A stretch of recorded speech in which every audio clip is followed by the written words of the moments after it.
Kumusta? Sa araw na ito, himay-himayin natin ang dalawang pinakapundasyon ng ating digital na mundo, ang teksto at grapiko. Alamin natin kung paano nagtutulungan ang dalawang ito para magbigay alam, manghikayat at kunin ang atensyon natin sa lahat ng nakikita natin online. Simulan natin sa isang mabilis na tanong. Isipin mo, may dalawang poster sa harap mo. Yung isa, puro text lang. Yung isa naman, may magandang litrato at konting salita lang. Alin ang unang kukuha ng atensyon mo? Halos sigurado, yung pangalawa, di ba? Yung agarang paghatak na yan mismo ang kapangyarihan ng multimedia na pag-uusapan natin. So, ano ba ang mga dadaanan natin? Simple lang. Una, alamin natin kung ano ba talaga ang multimedia. Tapos, isa-isahin natin ang lakas ng teksto at grafiko. Pagkatapos, titingnan natin kung paano sila nagsasanib puwersa at sa huli, bakit napakahalaga na maintindihan natin to. Okay, game na. Tara't umpisahan na natin. Unang-una, ano nga ba talaga ang ibig sabihin ng multimedia? Ayon sa nakasulat, ito yung pagsasama-sama ng iba't ibang elemento. Pero isipin mo na lang, di ba? Yung mga app o website na ginagamit mo, hindi naman yan puro iisang bagay lang. May teksto para sa detalye, may grapiko para gabayan ng mata mo, at minsan may video o sound pa para buo ang experience. Yung ganitong kombinasyon ang dahilan kung bakit napakalakas ng digital communication. Ngayon, mag-focus muna tayo sa unang haligi, ang teksto. Mukha siyang simple, pero alam mo ba, ang mga nakasulat na salita ang isa sa pinakadirekta at malinaw na paraan para maghatid ng mensahe. Ang teksto, yan ang gamit natin para sa mga tiyak na detalye. Diba sabi nila, a picture is worth 1,000 words. Totoo yun, pero yung 1,000 salita na yon, pwedeng iba-ibang interpretasyon. Pero magandang pagkakasulat na teksto, walang lugar para sa kalituan. Ito yung pinakadiretsyong paraan para magbigay ng isang partikular na mensahe. At pagdating sa teksto, may mga anyo ito na sadyang ginawa para sa maximum impact. Iba-iba ang gamit nila, pero lahat sila dinisenyo para mapansin agad. Ang headline, isa lang ang trabaho niyan, ang patigilin ka. Sa dami ng content online, ito ang una at minsan huling pagkakataon para makuha ang atensyon mo.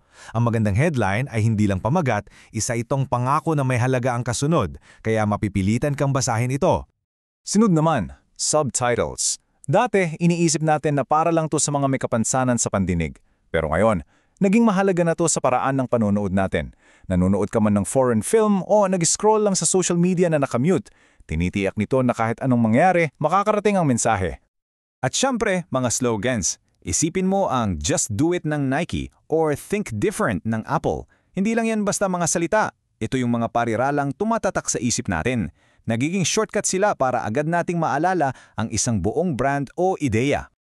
Okay, tapos na tayo sa linaw ng teksto. Punta naman tayo sa kanyang makulay na partner, ang mga grapiko. Dito nabibigyan ng buhay, kulay at emosyon ang impormasyon. Ang grapiko ang sagot sa sobrang dami ng impormasyon. Bakit? Kasi yung utak natin mas mabilis magproseso ng visual. Ang isang magandang larawan ay kayang ipaliwanag ang isang komplikadong ideya sa isang iglap lang. Kaya nagiging mas simple at mas nakakainganyo ang impormasyon. At tulad ng teksto, ang grapiko ay may iba't ibang anyo rin. At bawat isa ay may kanya-kanyang silbi, mula sa pagpapakita ng emosyon hanggang sa pagpapasimple ng data. Ang mga still image o litrato ay may kakaibang kapangyarihan.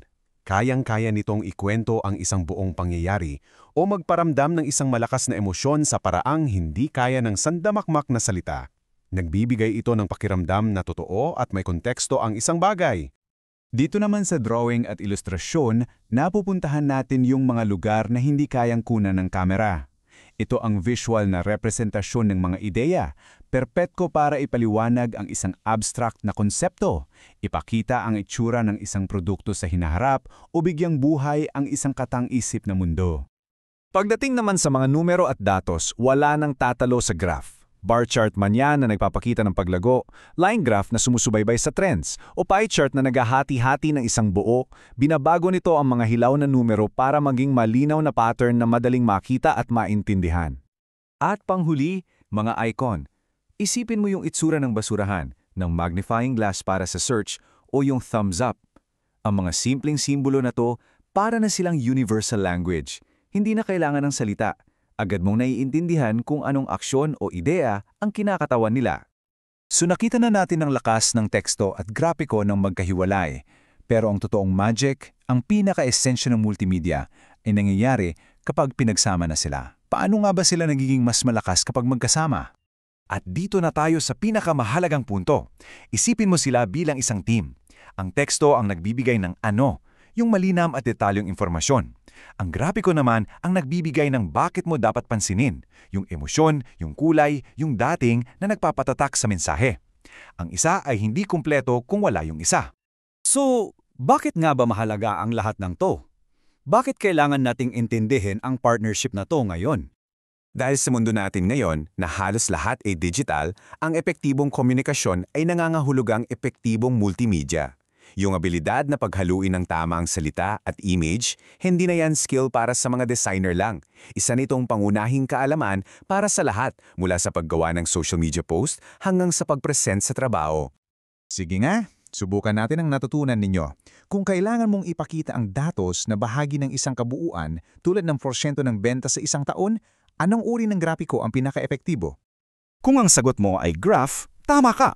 Ang graph, partikular ang isang pie chart sa kasong to, ay perpekto para ipakita yung mga bahagi ng isang buo sa malinaw at mabilis na paraan.